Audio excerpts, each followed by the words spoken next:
Bueno, el otro apartado del tema de lexicografía sería los temas que corresponden a palabras homógrafas y a palabras homófonas.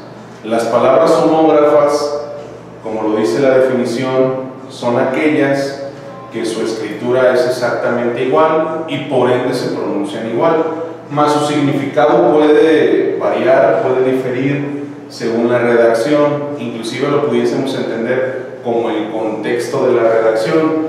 En los tres primeros ejemplos hay una palabra que se repite, mas no ejerce un mismo significado. El cura mencionó que no había cura para esa epidemia. La palabra cura es el concepto que tiene una repetición, entonces corresponde a las palabras homógrafas. Se escribe exactamente igual, no tiene ninguna diferencia, ni la presencia de una tilde, nada en absoluto, mas su significado cambia por el contexto de cómo está organizada la información. El cura, ¿sí?, mencionó que no había cura para esa epidemia. No sería una redundancia aquí porque las palabras o los conceptos, digámoslo, tienen un significado distinto.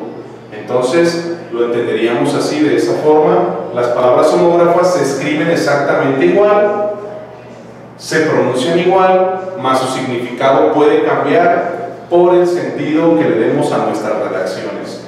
El ejemplo número 2: por favor, sal y dile que le falta sal. El primer concepto que está subrayado corresponde a un verbo. El segundo concepto corresponde a un sustantivo. Es un sustantivo común, lo que conocemos como un condimento, y aquí corresponde al verbo salir. Por favor, sal y dile que le falta sal. La palabra se escribe exactamente igual, pero puede tener significados totalmente distintos. No pasa nada, solo nada de aquí para allá. La palabra nada y la palabra nada, que son las que en el ejemplo queremos utilizar, ¿sí?, corresponden a significados totalmente distintos, aunque están dentro de la misma redacción, dentro del mismo escrito, tienen significados totalmente distintos. Se escriben exactamente igual, se pronuncian exactamente igual, y bueno, su significado difiere entre sí. Esto es de gran utilidad para los alumnos, ya que en la labor que tenemos como docentes de ir promoviendo la lectura en ellos, se darán cuenta de todo este tipo de funciones existentes dentro de la lengua. Y bueno, esto ampliará sus conocimientos y poder, digámoslo, relacionarse con palabras que probablemente desconozcan o no recuerden en el proceso de lectura. Entonces, bien, algunos ejemplos que marcamos aquí: bota puede ser un sustantivo o corresponde al verbo botar. Lava puede ser sustantivo, puede ser significados totalmente distintos. Lava, que nos referimos a material volcánico, o lava de lavar. Barro, que puede corresponder al verbo barrer, ¿sí?, o al material que es el lodo. Armar, construir algo, que sería su sinónimo, o proveer de armas, dar armas a alguien, armar. Granada puede ser una fruta, puede ser un artefacto explosivo o una ciudad ahí por España. Pila, cuando nosotros mencionamos la pila está por descargarse, nos estamos refiriendo a un artefacto. En cambio, si decimos busca en aquella pila de libros, estamos teniendo un significado o haciendo uso de un significado totalmente distinto, aunque el concepto es exactamente el mismo.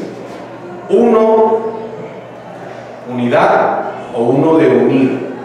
Vino, del verbo venir, o el sustantivo que se refiere a la bebida. Viste, del verbo ver o del verbo vestir. Entonces, para concluir lo que concierne a homógrafas, son las palabras que se escriben igual, se pronuncian igual, mas de acuerdo al contexto de la redacción, estas pueden tener significados totalmente distintos. Contraria a lo que es las palabras homófonas. Las palabras homófonas son todas aquellas que tienen una fonética idéntica. Por ejemplo, si yo hiciéramos un dictado, ¿sí?, y dictamos la palabra vaya. El alumno puede redactar el primer concepto o el segundo concepto, y ambos serían correctos.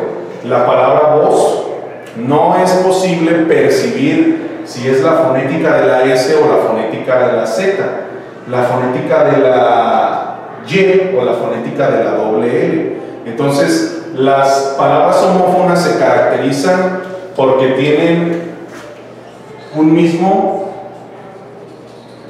sonido, o sea, hace una misma fonética, y lo plasmamos aquí en una definición. Su pronunciación es idéntica, mas su escritura y significado difieren. Por ejemplo, casa la podemos encontrar con S y con Z, que son significados totalmente diferentes. Voz lo podemos encontrar con S y con Z, horca con H y sin H, coser con S y con C. Y bueno, pareciera que aquí algunas reglas de las grafías pueden llegar a contradecirse, pero esto va más relacionado con el sentido de responsabilidad de los alumnos, con el hecho de que comiencen a leer y se involucren un poco más con los procesos de lectura. Esto dará margen a que el alumno pueda ampliar, volvemos a repetirlo, ¿sí? Conocer algunas otras palabras que probablemente pues no haga uso de ellas ni en sus diálogos, ni en sus discursos, ni en sus escritos. Entonces, al poder familiarizarse con este tipo de conceptos, el alumno comenzará a involucrarse con estas palabras y entender su significado. Lo principal aquí, o el objetivo principal, es que pueda diferenciar el sentido de las palabras homófonas y de las palabras homógrafas. Por ejemplo, si dictáramos un enunciado con el ejemplo número 4 y expresáramos: por sus hierros o por sus pecados fue condenado a la horca. Si hablamos del primer concepto, aunque las dos expresiones son correctas, si hablamos del primer concepto, pues nos vamos a imaginar a un pescado enorme. Fue condenado a la horca. En cambio, si nos referimos al segundo, pues hablamos de una estrangulación, por ejemplo. Aunque la expresión es correcta, ¿sí? Si un alumno escribiera la palabra horca, por sus hierros fue condenado a la horca, sin H, pues se entiende que esa persona será arrojado al mar y demás. Si lo escriben con H, pues se entiende otro significado. Y así sucesivamente. No quiere decir que esta clase de palabras sean antónimos.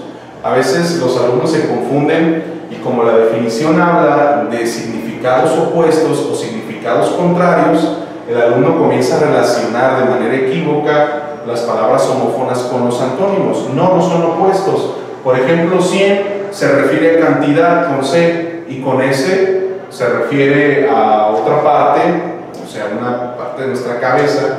Por ejemplo, recibió el balazo en la 100. Añadiríamos el segundo concepto, ¿sí?